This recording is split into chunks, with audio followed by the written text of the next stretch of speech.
Okay. Have you lifted your Jeep? If so, if you've got a TJ, you have a drive shaft that's only about 18 inches long. And when you start getting into that short of a drive shaft, you're going to create problems if you go up more than about 3 inches. So I'll tell you what, come under here with me, and I'm going to show you what we're dealing with here. Okay. Now, there's a couple products I want to talk to you about. The first one is this, right up here. That right there is a JB Conversions super short slip yoke eliminator. That is the shortest slip yoke eliminator on the market.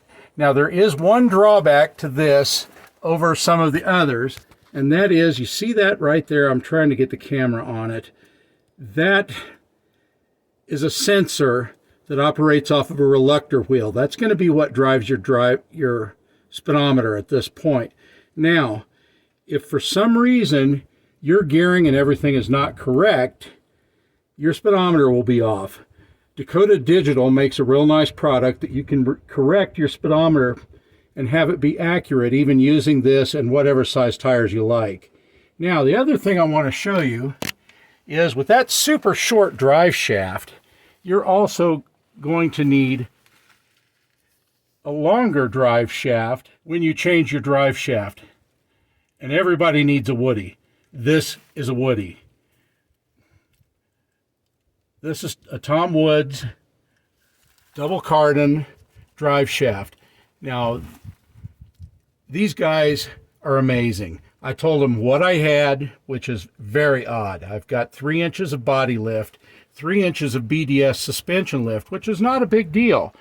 But we had to raise the engine because this is a 4.7 V8, and otherwise our harmonic balancer in full compression would hit the panhard bar. So we had to raise the engine 3 inches to get the clearance that we needed.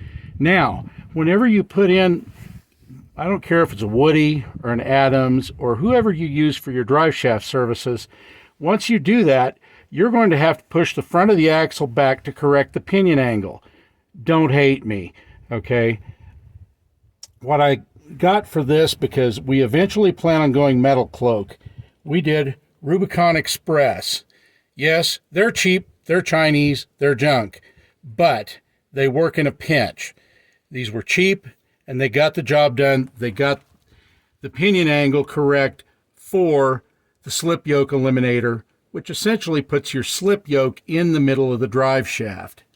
And anytime you go above 3 inches on a TJ, you need to do this. Otherwise, what's going to happen, your original drive shaft length is going to be clear back about here. And that little drive shaft is going to be in full U-joint bind.